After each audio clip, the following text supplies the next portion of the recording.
شهروالی غزنی در ادامه برنامه‌های انکشافی به منظور بهبود وضعیت ترانسپورتی، کاهش مشکلات تردد، کار ساخت و غیرریزی سه پروژه سرک‌سازی را در نقاط مختلف شهر غزنی آغاز کرد. این پروژه ها شامل ساخت سرک حکیم صاحب صنایع، سرک مسجد شامر صاحب و سرک کوچه حربی سازان شهر غزنی می باشد.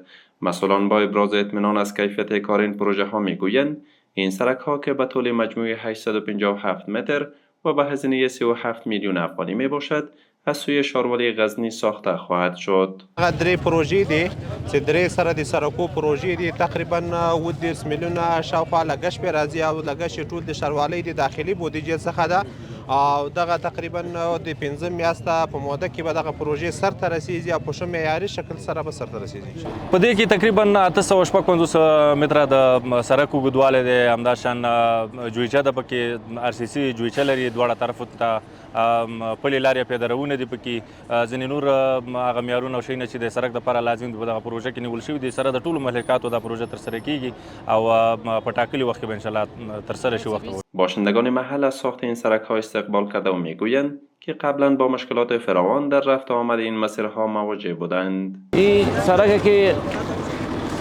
ولی فلان جور میشه، وقت مریضیم بسیار مشکلات ما سر میخوردیم.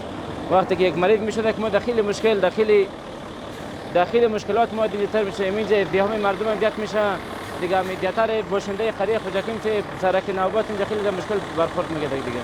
اگه این جور شه و انشالله خیلی سهولت ها بخش مردم فراهم میشه و دیاتر جانایی که بیکار هستن دستش دکار میشه. رابندی خلاص میشه دیگه. امیرایجی تقریبا 7 سال میشه سرک خراب بود، بعد از 7 سال سرک بازسازی میشه، جور میشه دیگه. خیلی مشکلات مردم به رابندی خلاص میشه و مشکلات مردم کل گشال میشه. شایان ذکر است که شهر غزنی در سالهای اخیر به دلیل افزایش جمعیت و گسترش ساحات مسکونی نیاز بیشتری به توسعه زیربناهای شهری به ویژه سرک ها دارد.